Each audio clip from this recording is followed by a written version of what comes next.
But can we talk about Dak Prescott? Now, look, I'm fully aware that he's taken on the Seahawks, whose defense, well, is kind of like a fence. There's holes in it, right? Like a picket fence or a chain link fence that you can climb over, you can, in fact, get through. It is their defense is pervious, not impervious. Just last week, Russell Wilson, did he throw any incomplete passes against them? It sure as hell didn't feel like it. So we can all agree that the Falcons' D is for disastrous. We can all agree that the Falcons still should have won the game had they had any idea how to cover an onside kick. We can agree with on these things, right? On the other hand, we can also say, damn, Dak Prescott was pretty good. He did fumble early in a game that led to in a play that led to 7 points for Atlanta. They were down 19 points at the half, 15 points with 4 minutes and change to go, and they come back and win a game. He throws for 450 yards. After the fumble, he was 34 for 45, 4 total TDs, 10 yards per attempt. He wasn't digging and dumping. He was throwing the ball downfield, and he was great. And, oh, yeah, by the way, they didn't have Tyron Smith and La'el Collins. Why does that matter? Those are his tackles. Blake Jarwin, his starting tight end, out for the year.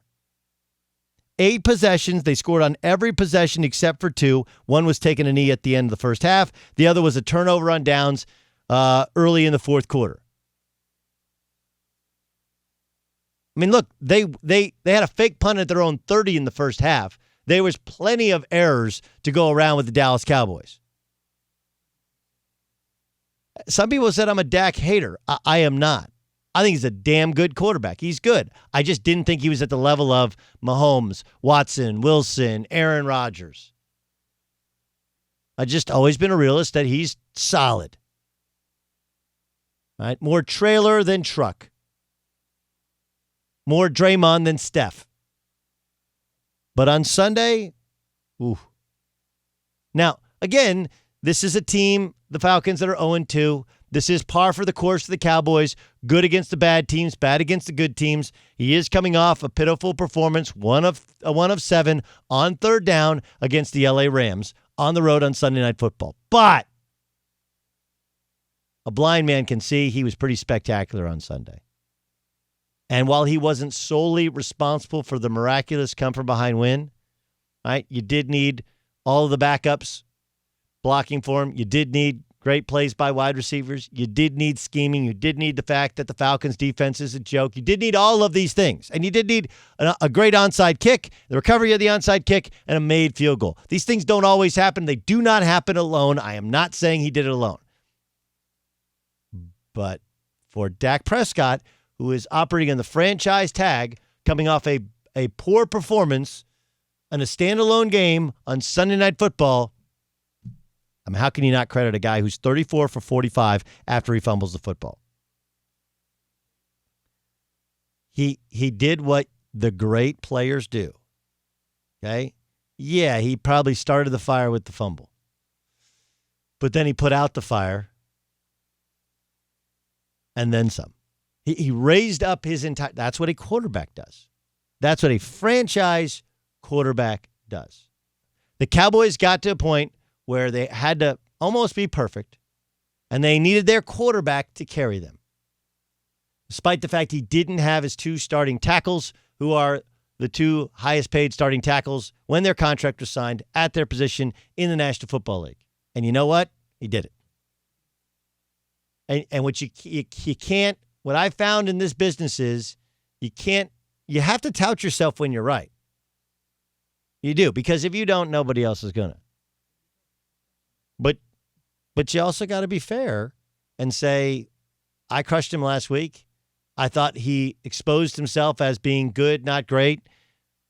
I had people tell me some of it was the play calling, some of it was personnel. I had heard enough of the questions. But he answered those questions with a great performance Sunday in a miraculous come-from-behind win that takes the Cowboys from what could have been an ugly place at 0-2 in a pretty weak division, but not the space you want, to 1-1 and very much in position to win the division. You know, 0-2 getting blown out by the Falcons, is a lot different than 1-1. Right? Just is. Especially when it's the Falcons, knowing there are more difficult games to come. So here's my thing on Dan Quinn. You will get people who will say, you got to fire Dan Quinn today because they lost. They're the only team in NFL history to score 39 points, not turn the football over, and lose a football game. That's crazy. That's crazy. When you lose a team in the NFL, I think Adam Gase has lost the team. I watch the Jets, and I think they're not competing. Are they bad? Yeah, but nobody's that bad. The 49ers didn't have at times Garoppolo didn't play.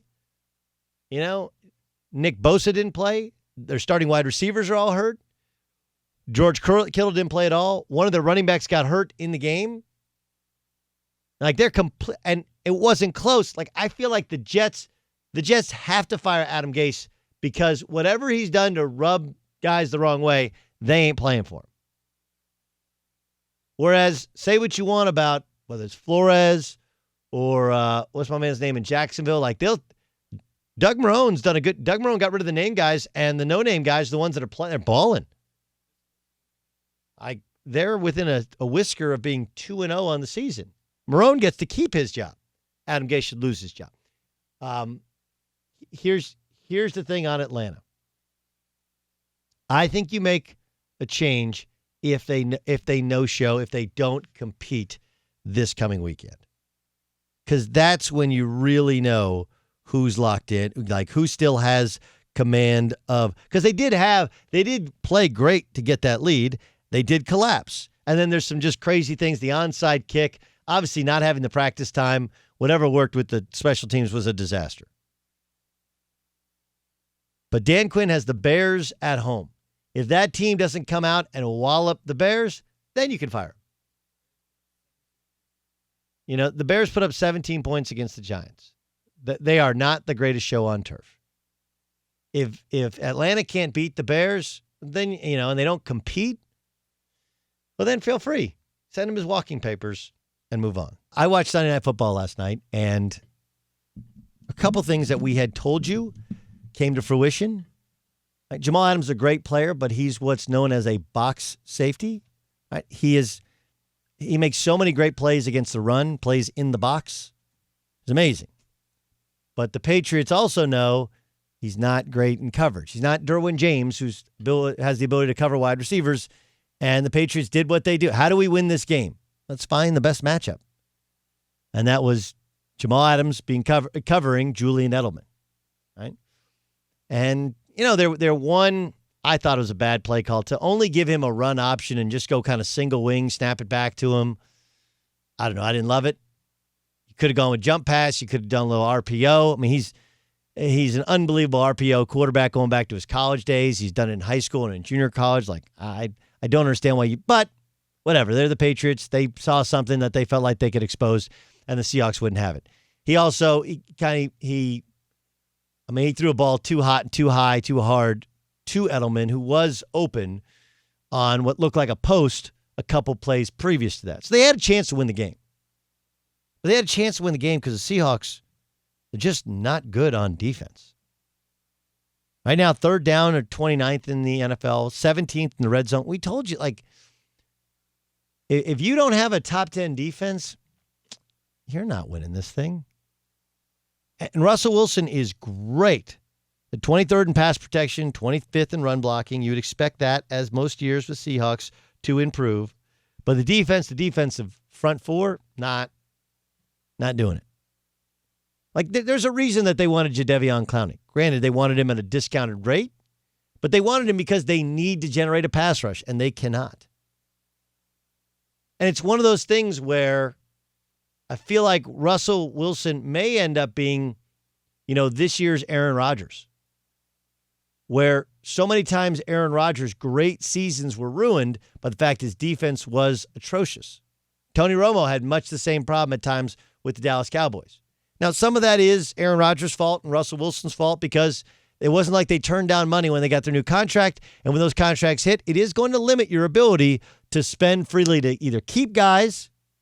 I mean, think about how many former Seahawks that are around. And I'll grant you, Richard Sherman over the hill. Jamal Adams is better right now than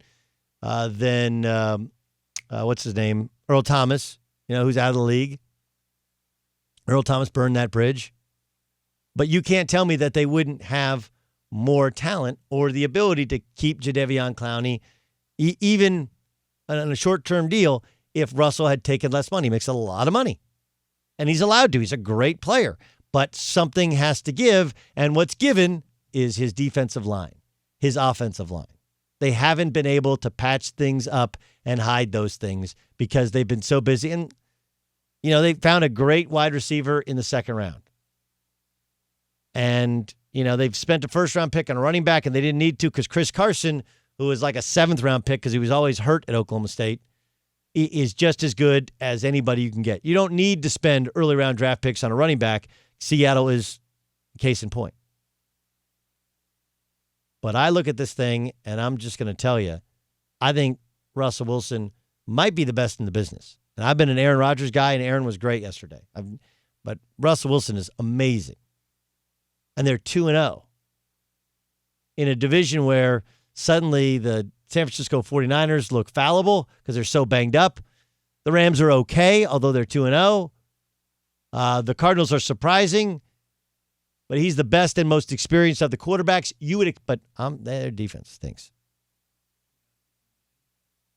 He has, 9 touchdowns? And 1 interception, and it wasn't his fault. That's crazy. And he's thrown 11 incomplete passes in 2 games. 9 touchdowns, 11 incompletions. He's great. And this is probably not a championship caliber team. That's how football works.